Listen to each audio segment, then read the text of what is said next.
कार्यक्रम के पुण्यार्चक हैं श्री वर्धमान श्वेतांबर स्थानक वासी जैन श्रावक संघ ट्रस्ट, उपाध्याय प्रवर प्रवीण ऋषि चातुर्मास समिति।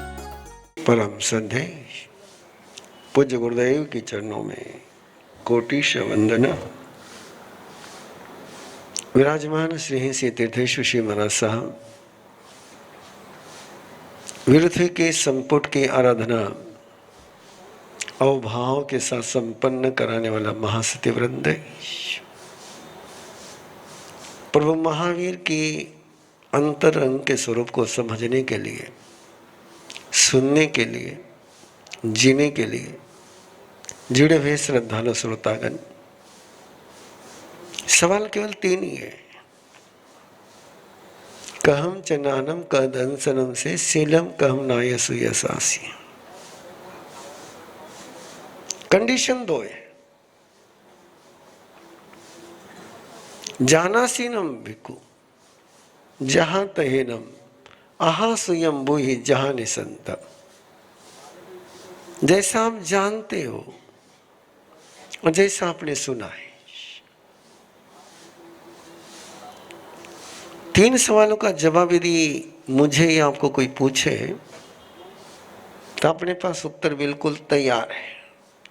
भगवान का ज्ञान, केवल ज्ञान, भगवान का दर्शन, केवल दर्शन, भगवान का शील, यथाख्यात चारित्र। किसी को भी पूछेंगे तो तीन उत्तर रेडी है। इसलिए आपको नहीं पूछा जम्बो स्वामी ने और मुझे भी नहीं पूछा। किनको पूछा? सुधर्मा स्वामी को पूछा। और तीन सवालों के जवाब में 26 गाथाओं में 2600 जवाब आए हैं। सवाल तीन ही है लेकिन जवाब 2600 है।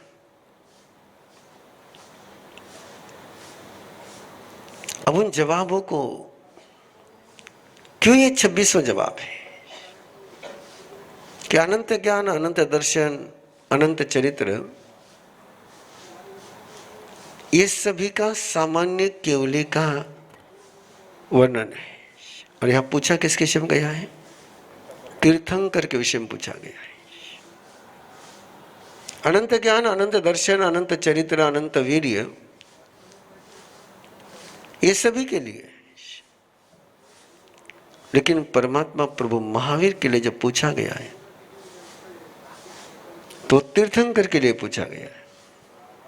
और तीर्थंकर का अनंत ज्ञान, तीर्थंकर का अनंत दर्शन, तीर्थंकर का चरित्र और तीर्थंकर की शक्ति इस सामान्य केवली से बहुत डिफरेंट होती है। मोक्ष में जाने के बाद सब इक्वल है। मोक्ष में जाने के बाद सब इक्वल है। लेकिन सहयोगी केवली के रूप में, सहयोगी केवली यानी 13वां गुण स्थान, धरती पर रहते हुए दोनों के ज्ञान, दर्शन, चरित्र में उतना ही अंतर है जितना एक सरसों के दाने में और कैलाश पर्वत में अंतर है। सरसों का दाना और कैलाश पर्वत। इसलिए सुधर्मा स्वामी को जब ये भगवान महावीर का तीन सवालों का जवाब देने का प्रसंग आया तो सबसे पहले तो 30 साल उनके जीवंत हो गए। 30 साल में जो परमात्मा को उन्होंने महसूस किया, 30 साल में जो उन्होंने परमात्मा को सुना, परमात्मा क्या बोले वो सुनना अलग बात है। वो तो उन्होंने बता दिया, सुयम्य अवसम तेनम, कि मैंने भगवान से ये सुना। लेकिन अब परमात्मा को सुना है, परमात्मा क्या बोले वो सुनना और परमात्मा को सुनना,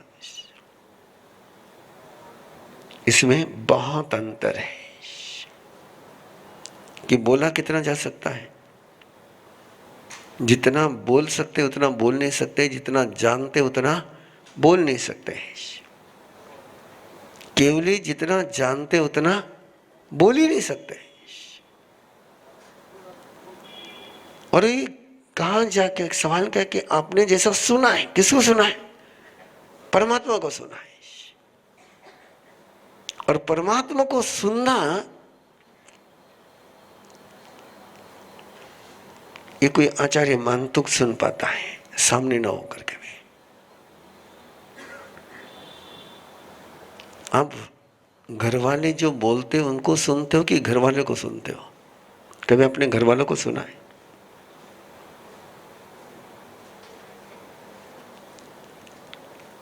कभी सुना है? वो जो बोलते हैं उतना हम सुनते हैं।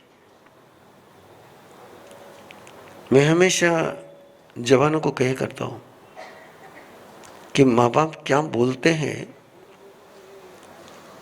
उसका मीनिंग किसी डिक्शनरी मत खोजो।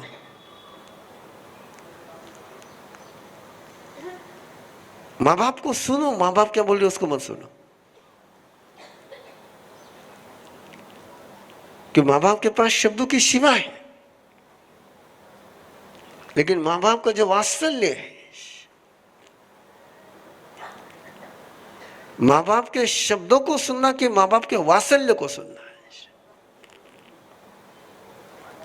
एक पिता के अंदर जो बच्चे की, बेटे की सुरक्षा की जो संवेदना होती है उसको सुनना, कि पिता जो पाबंदी लगाता है उसको सुनना। अभी कुछ दिन पहले एक छोटा सा शिविर 21 साल के अगली बैचलर बेटियों का हुआ था। और प्राय बेटियों की ओर से एक बात आती रहती है कि भाई को सब परमिशन है, सारी पाबंदी किस पर है? हमारे पर है। माँ बाप पार्शलिटी करते हैं। मेरा भाई 12 बजे आए तो भी चलता है, मैंने 10 बजे पहले आना चाहिए। मेरा भाई कहीं भी घूमने को जा सकता है अकेला, मैं नहीं जा सकती। ये पाबंदी है हमारे पर। मैंने उनसे सहज पूछा, आप भी सोचिए मैंने जो बात उनके साथ करी। मैंने कहा माँ बाप तुम्हारे दुश्मन है कि दोस्त है? हेलो, कौन है? तो दोस्त तो पाबंदी लगाएगा कि सुरक्षा करेगा? पाबंदी कौन लगाएगा? डोमिनेट कौन करेगा? आपको डिस्टर्ब करने का सोच किसका होगा? आपको डिस्टर्ब करने का इंटेंशन किसका होगा? आपको उनके शब्द सुनाई दे रहे हैं, उनका दिल सुनाई दे रहा है क्या? शब्द तो दोनों के इक्वल होते हैं। दुश्मन भी कहता है इसके आगे नहीं आना, माँ बाप भी कहते हैं इसके आगे नहीं आना है। यदि माँ बाप को सुना, माँ बाप के शब्दों के परे जाकर के, तो लगेगा कि माँ बाप मुझे डोमिनेट कर रहे हैं।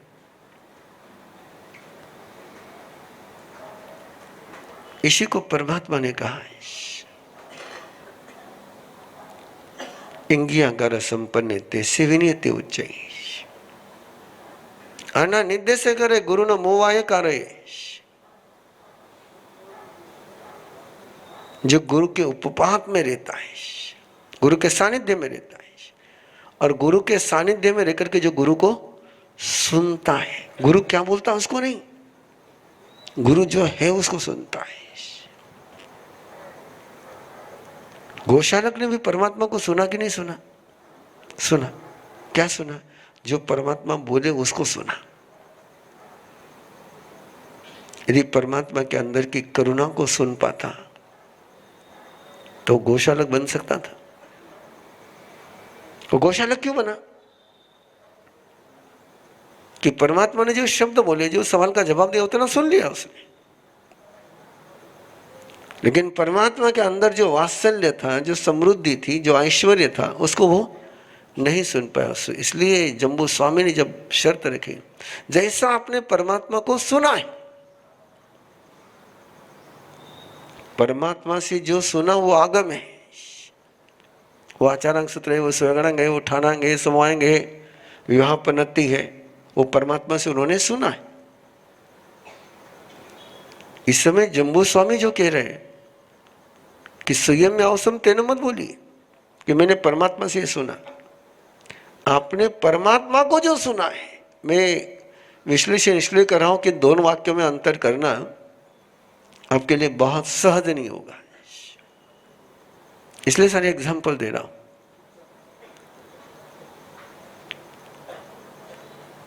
और जो व्यक्ति को सुन पाता है वही व्यक्ति को समझ पाता है। जो व्यक्ति क्या बोला इसको सुना, वो व्यक्ति को नहीं समझ पाता है, समझ ही नहीं सकता। शब्दों के आधार पर यदि आप किसी को समझने जाओगे तो केवल आपके हाथ में शब्द ही आएंगे, आदमी खो जाएगा। और प्राय हमारी जिंदगी की विडंबना यही है, हम बोले हुए शब्द पकड़ते हैं, जिसने बोला उसको छोड़ देते हैं। उसने क्या बोला ये महत्वपूर्ण है कि बोलने वाला महत्वपूर्ण है। एक बार क्लियर कर लीजिए आप अपने, तो आपकी एक यात्रा शुरू हो सकेगी। और जिस दिन तुम्हें बोलने वाला कीमती लगेगा, उस समय जो उसको बोल रहा है उसके शब्दों की महिमा कुछ और है और कुछ हो जाएगी। आप स्वयं की बात देखिए ना, आपके मन में जो भक्ति है, आपके मन में जो प्यार है, आपके मन में जो वात्सल्य है, क्या आप उसको शब्दों में व्यक्त कर सकते हो? और कितनी बार आप लोगों ने बोला होगा, जब आपके घर वालों ने, आपके बेटे ने, आपके बेटी ने, आपके बहू ने, आपके भाई ने, किसी ने भी, प्रेमी ने, किसी मित्र ने,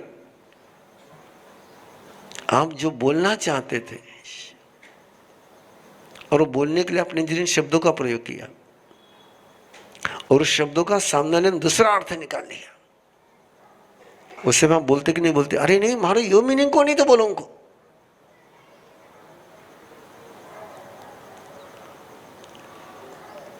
शब्द वो थे लेकिन मीनिंग अलग था। ये शब्द में यदि उलझ करके रह गए तो तुम शब्द शास्त्री बन जाओगे, अर्थशास्त्री कभी नहीं बनोगे। अपने अभी आगमे तिवे का पाठ बोला, सुत्ता गम्य आथा गम्य तद्भया गम्य। आथा गम्य का मीनिंग क्या है? धम्मो मंगल मुख्यतम धर्म उत्कृष्ट मंगल है, ये अर्थ है क्या? नहीं, ये क्या है? ट्रांसलेशन है। ये क्या है? अर्थ तो एक गाथा का अर्थ करने के लिए 1 महीना लग जाएगा। एक धम्मो मंगलम मुख्यतम की गाथा का अर्थ करने के लिए 1 महीना लग जाएगा। अनुवाद करने के लिए कितना लगना है? धर्म एक उत्कृष्ट मंगल है। जैन तत्व प्रकाश शास्त्रोद्धारक पूज्य श्री अमलोक ऋषि महाराज साहब की एक अनूठी रचना है। उसमें है क्या? केवल नौकार मंत्र का अर्थ है। किसका अर्थ है? केवल किसका अर्थ है?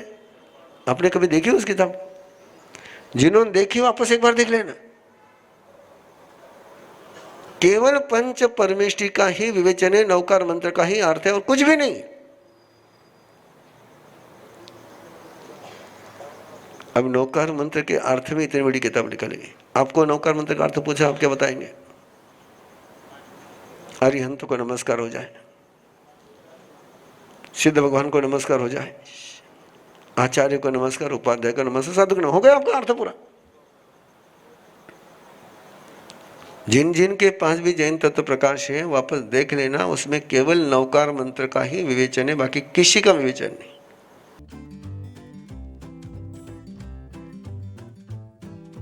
के लिए, टीनएजर के लिए यही उम्र का वो दौर है कि जिस समय उनके दिल दिमाग पर सही बीज बोने बहुत जरूरी है। यही वो समय है कि जिस समय उनके पूरे बॉडी में, माइंड में ट्रांसफॉर्मेशन की प्रोसेस चलती है। एक ट्रांस के दौर से वो गुजरते हैं। उस समय यदि वो परमात्मा के संपर्क में आ गए तो ट्रांसफॉर्मेशन बहुत अनूठा हो जाएगा। और उस समय यदि किसी और के संपर्क में आ गए तो उनके लिए भी, माँ बाप के लिए भी हमेशा टेंशन का विषय रहेगा।